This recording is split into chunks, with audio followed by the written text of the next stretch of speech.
So if you've browsed your Twitter feed lately, you've probably seen the name Mika Brzezinski. Now, the MSNBC co-host had kind of a meltdown, first on air and then on Twitter, going after President Donald Trump. She's so upset at Trump's tweet aimed at her husband and co-host Joe Scarborough that she has already set up a meeting with the CEO of Twitter. Here's a sample. But the germs you're spreading on Twitter, first of all, Twitter, you shouldn't be allowing this. And you should be taking these tweets down.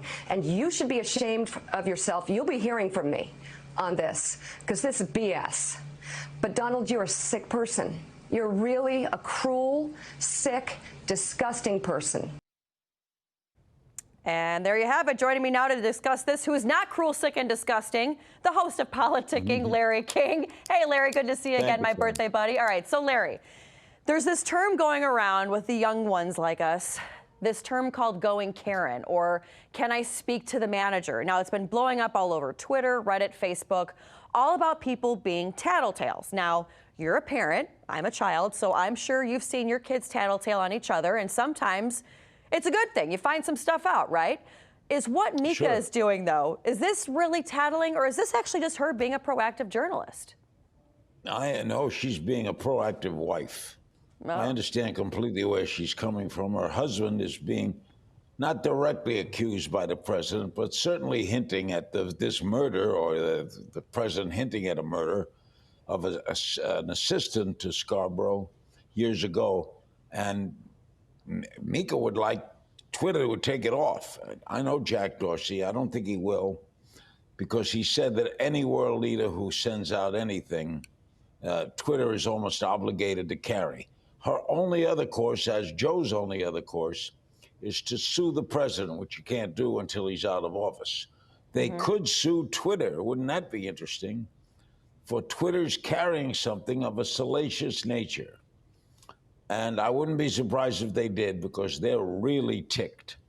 And I don't know, what I question here is, why does the president get into these kind of silly things? He doesn't like Scarborough criticizing him, so he brings up a death of years ago that might have been Scarborough involved. That's why. I can't figure that out. I know Donald Trump 40 years, I still can't figure him out. I know the Scarboroughs, I know how hurt they are. They have a right to be hurt. They're being, if not directly accused, they're being semi-accused of a crime. Why do they level? I don't understand it, but I understand her anger. And you know, I could understand as well, but I'm going to play devil's advocate here because I like to keep things fair and balanced. So you have Joe and Mika every morning criticizing the president on MSNBC. We know this. You know, Donald Trump, we know he is hands down, base level, he is an entertainer. He knows how to get those ratings and how to fire up his base. Is this one of these things where it's like, hey, you know what? I'm kind of tired of you guys taking punches at me. Now, for me, gloves are off. I'm taking a punch at you. What say you? Take a punch at them politically, but criminally, to kind of hint that you ought to open an investigation into a death of a couple of years ago, that's dirty pool. The Scarboroughs criticize Trump on policy. I don't watch them every morning, but they criticize Trump on policy. I think Trump is lowering himself by doing this, so I understand her anger. But hey, you're right. They knock the president every day. He's got a right to come back, so come back at them politically. But I think it's dirty pool all the way around. The whole thing is a non-story story. Now, you do have another domino effect here where they're saying that they want to call on Twitter for them to take down this tweet. Yeah. It's kind of, it could be one of these things where that's just the straw that keeps, or it's the domino effect now that it's going to be where, could then everybody else start asking for tweets to come down? Does Twitter have an obligation to take this down, or do you think this is just going to be the start of something, opening a can of worms, if you will? Well, I know Jack Dorsey very well. I like him a lot. He's between he's between a rock and a hard place here. Can Twitter take down tweets sent out by world leaders? I don't think they can. They can, but I don't think they would.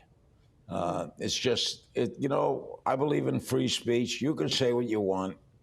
I don't think Dorsey will relinquish that. I don't think he'll take them down. So, Larry, you now have actually, kind of piggybacking off of this, you have Hollywood stars coming out, too, almost making fun of this whole Karen movement, calling Mika Brzezinski like the father of all Karens. You have a guy like Kevin James, who has this movie, Out of Touch. It's a short film where it shows him running away with a friend from the cops after someone tattle-tales on them for not wearing a mask. Super dramatic, but dramatic to prove a point. What say you about some of Hollywood kind of getting involved in this tattletale culture, and where do you think it goes from here? As somebody who's covered entertainment for years, decades. I've never been a tattletailer. Have you? No, I've never you ever told tattle? No, I don't. I mean, maybe on one of my rumors. 5 siblings, but sure. I don't like rumors. I never paid attention to rumors. I really didn't. I stayed out of that. I don't like people whispering to each other. I'm not a fan of people who invade other people's privacy that way. I just think it's, dig this word, uncouth. Uncouth. Put that in your vocabulary. It's uncouth. Whatever couth is, this is uncouth. Uncouth. Now, I got to tell you, Larry, I grew up with my Italian mother, and we were always told from a very young age, snitches get stitches. Did you ever hear that one? Damn right. It's uncouth. All right, I love you, Larry. Larry, my birthday buddy, you're the best. Thanks so much for joining us.